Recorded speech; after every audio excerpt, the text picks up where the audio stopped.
Hey, welcome to Crypto Coach Day 126. Mike Tozoni here. It's pretty late. Uh, Pretty short day, but nice one too.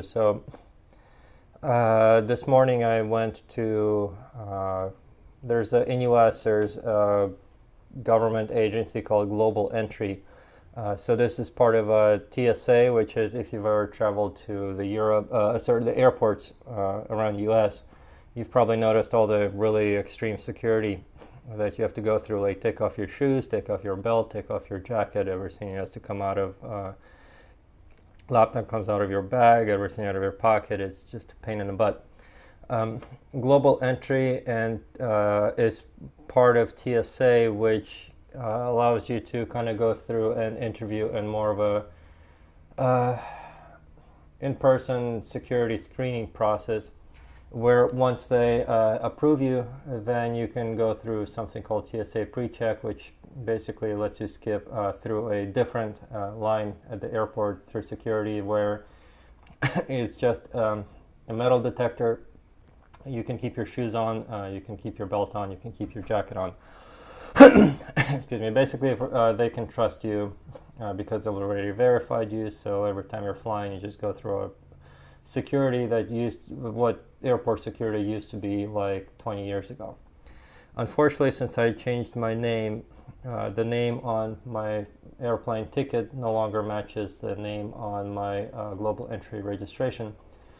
So I can't get TSA pre-check anymore until I get that fixed. And that's what I was doing this morning when I took a Uber or Lyft ride, apparently only 25 minutes south of where I'm at, and it was right on the border of Mexico. So I got to see Mexico, I just didn't actually go into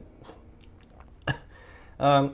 Quick check of passport, quick check of documents, another quick interview, and it's all updated and fixed. So hopefully I'll be able to get my quick pass-through lines again, because with the amount of times that I travel through airports,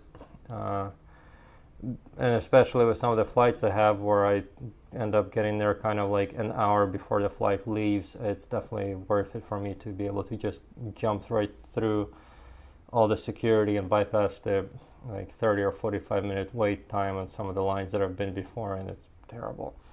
And it's all fake either way. It's like security theater, because the people who are working these TSA security checkpoints are just out of high school. They have no education, barely any training, and a lot of times they obviously look like they don't care and they just let stuff go through anyway. But you gotta put up with what they are forcing on you for now. But yeah, that was this morning, so at least I got taken care of, so hopefully I'll be able to get TSA pre-check again. This afternoon was a lot more interesting, actually. So this evening I went to meet with Puey. So I completely forgot that he was actually lives here, and Paul is CEO of Airbits, which is now Edge. So you may have seen me wear an Edge t-shirt, you may have seen me recommend Edge wallet. I'm a big fan of Edge Bitcoin wallet. I think it's the best Bitcoin wallet that's available right now. So it's my endorsement that I don't get paid for, but that's just my opinion. And Paul found out that I'll be coming to San Diego and actually invited me to come and hang out with him and have dinner, which I did. But the dinner that was supposed to be at 6 p.m. ended up being an entire evening, basically. We stayed until almost midnight, just kind of after dinner, hanging out at his house. And I tried to politely not overstay my welcome 3 times, and I failed every time because Paul wanted to keep kind of discussing and engaging and talking about other things, which was great. I mean, I wasn't trying to leave to get away from him. I was trying to be polite about it, but he kind of kept me there, and it was Paul's a great guy. We talked quite a lot about business. We talked about my future project, discussed he gave me actually a couple of nice ideas to consider for some of the things that we'll have to do, mainly with how to manage security and how to manage transparency, because we're both very interested in having financial transparency and security. obviously security. Transparency, not so much that we want to track other people's money. Transparency from the point of view that companies and banks should be transparent. If you're holding somebody else's money or managing somebody else's money, then it's in your customer's interest to be able to actually verify that you have that money, provably verify, not just like you publish a piece of paper that says it. Like you wanted to, for everybody to be able to individually verify your claims. So we discussed some of the available tactics and options that are out there already, came up with some of our own ideas, and then just kind of discussed about just the general state of crypto and a lot about kind of old history that we've gone through together, because both of us have been around in crypto for a very, very long time. So we had a lot of history to catch up on, and I realized there's actually a lot of things that I used to know in crypto with regards to the technological part of it that I happen to, for example, I read about merged mining, which is where you can use one mining equipment and one hashing algorithm to mine two or more different currencies at the same time. So I read about it and knew all about it back when I was mining. However, back when I was mining Bitcoin, that's when you can still use video cards to mine Bitcoin. That was back like 2012, I think. So I realized that I totally forgot how merged mining actually works. So we tried to kind of work it out logically and kind of figure out how it works, and like we still couldn't figure it out. So yeah, if you don't read stuff, you forget it. Like, surprise, you know. But yeah, it was all still good. Just realized a couple of things to brush up on. And Paul was a wonderful host, and he's very good at running business.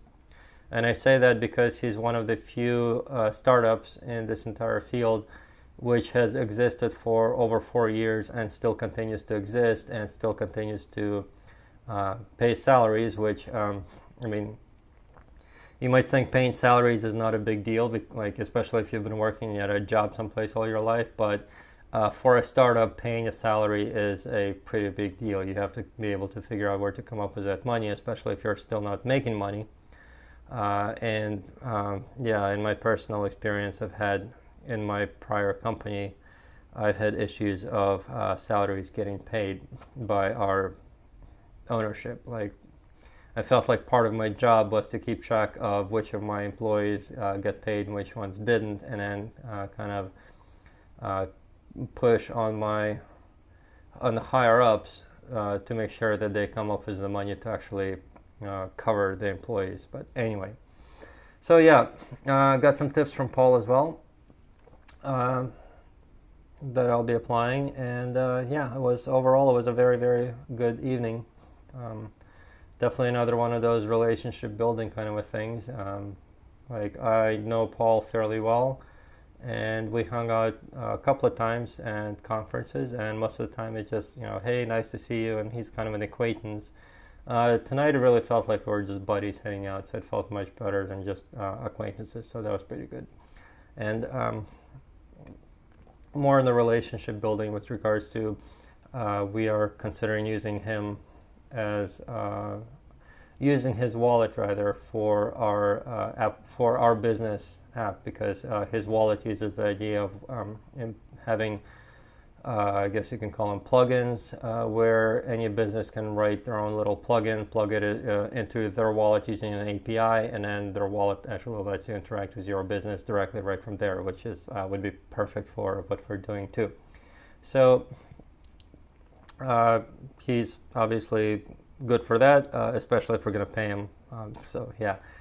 But anyway, yeah, it was a great evening. Tomorrow is the big meeting. Tomorrow is the whole reason that I'm actually here. I'm going to be meeting with an investor's accountant to go over the numbers, present my business, and I guess try to convince him that what we're doing is actually worthwhile and will make sense, will make money, and is not just some amateur hour crazy thing, or something that like, oh, I'm gonna do this big thing that's totally big, that is totally outside of my league, which like I've seen a lot of times too. Like somebody comes up with, I'm going to put this massive thing that's going to bring the world together and change people's minds and be like the biggest, most important event in history and blah, blah, blah. And it's like, yeah, okay, who are you and how are you going to do this?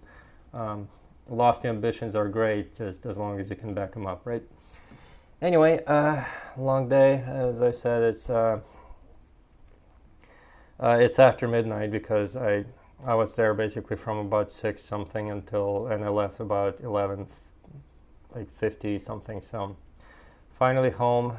I need to get to bed. I have no idea when I'm going to be meeting with that other person tomorrow, but I need to make sure I'm well rested before I go, and probably get up in the morning and prepare a little bit before I go as well. So I'll see you guys tomorrow. Good night.